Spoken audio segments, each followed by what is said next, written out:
చాలా రోజుల నుంచి. చెప్పరా? అదే అదే ఈత వచ్చిన వాడు గట్టెక్కుతారు, రాని వాళ్ళు వస్తారు. రాక్ రాక్ రాక్ నా దగ్గరకి.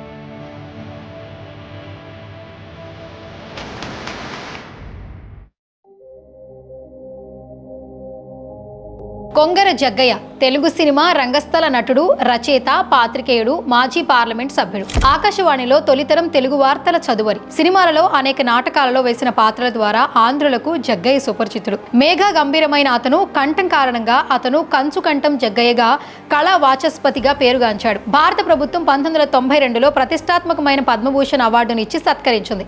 జగ్గయ్య గుంటూరు జిల్లాలోని తెనాలికి సమీపంలో దుగ్గిరాల దగ్గర మోరంపూడి అనే గ్రామంలో 1928 డిసెంబర్ 31న ధనవంతుల కుటుంబంలో జన్మించాడు. 11 సంవత్సరాల అతిపిన్న వయసులోనే రామాయణంలోని లవుడి పాత్రను బెంగాలీ రచయిత ద్విజేంద్రలాల్ రాయ్ రాసిన సీత అనే ఒక హిందీ నాటకంలో పోషించాడు. విద్యార్థిగా ఉన్నప్పుడే తెనాలిలో కాంగ్రెస్ పార్టీలో చేరి భారత స్వాతంత్ర పోరాటంలో చురుకుగా పాల్గొన్నాడు. పాఠశాల చదువు సాగుతున్న రోజుల్లోనే కాంగ్రెస్ సోషలిస్ట్ గ్రూపుకు తెనాలిలో సెక్రటరీగా పనిచేశాడు. ఆ సమయంలో నాగపూర్ తదితర ప్రాంతాల్లో జరిగే పార్టీ సదస్సులకు హాజరై ఆ సదస్సుల్లో పార్టీ చేసే తీర్మానాలను తెలుగులోకి అనువదించి వాటిని సైక్లోస్టైల్ తీయించి ఆంధ్రప్రదేశ్ లో పంచిపెట్టేవాడు. ఇంటర్మీడియట్ తరువాత కొంతకాలం దేశాభిమాని అనే పత్రికలో ఉప సంపాదకుడిగా కానీ ఆ తరువాత ఆంధ్ర రిపబ్లిక్ అనే ఆంగ్ల వారపత్రికకు సంపాదకుడిగా పనిచేశాడు. ఉన్నత చదువులకు గుంటూరులోని ఆంధ్ర క్రిస్టియన్ కళాశాలలో చేరాడు. ఇక్కడే నందమూరి తారక రామారావుతో పరిచయం ఏర్పడింది. ఈ కాలేజీలో ఎన్టీ రామారావు, కొంగర జగ్గయ్య ఇద్దరు సహ విద్యార్థులు. వీళ్ళిద్దరూ కలిసి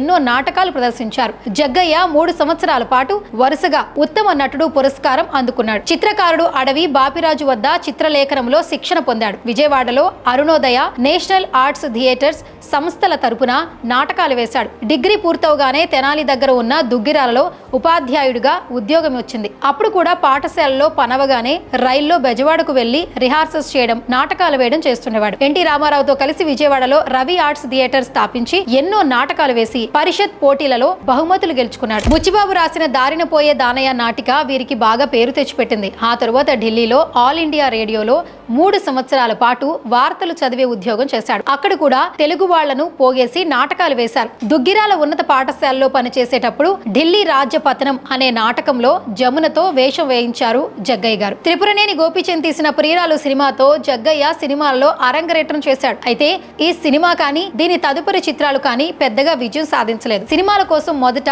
రేడియో ఉద్యోగానికి 1 సంవత్సరం సెలవు పెట్టాడు. ఆ తరువాత సినిమా రంగంలోనే కొనసాగాలని నిశ్చయించుకుని ఉద్యోగానికి రాజీనామా చేశాడు. అర్ధాంగి, బంగారు పాప చలనచిత్రాల విజయంతో మళ్లీ వెలుగులోకి వచ్చాడు. 1950 నుంచి 1970 వరకు తెలుగు చిత్ర పరిశ్రమకు ఎనలేని సేవ చేశాడు. మరణించేంత వరకు కూడా అప్పుడప్పుడు సినిమాల్లో నటిస్తూ ఉండేవాడు. కొన్ని చలనచిత్రాలలో కథానాయకుడిగా, ఎక్కువ చిత్రాలలో సహాయ నటుడిగా, హాస్య పాత్రల్లో ప్రతి నాయకుని పాత్రల్లో నటించాడు. కళాకారుడు తనలోని కళా దాహాన్ని తీర్చుకోవడానికి రొటీన్ హీరో పాత్రలు సరిపోవు అని నమ్మినవాడు కాబట్టే అతను విభిన్నమైన పాత్రల మీద ఆసక్తి చూపించాడు. అలా కొన్నిసార్లు తనకు హీరో పాత్ర ఇవ్వచూపిన వాళ్లను కూడా అదే కథలో కొంచెం క్లిష్టమైన లేదా వైవిధ్యమైన పాత్ర ఇవ్వమని అడిగేవాడు. అప్పట్లో సాంఘిక చిత్రాలలో ప్రతినాయక పాత్రలు కూడా పౌరాణిక ప్రతినాయక పాత్రలాగానే ఉండేవి.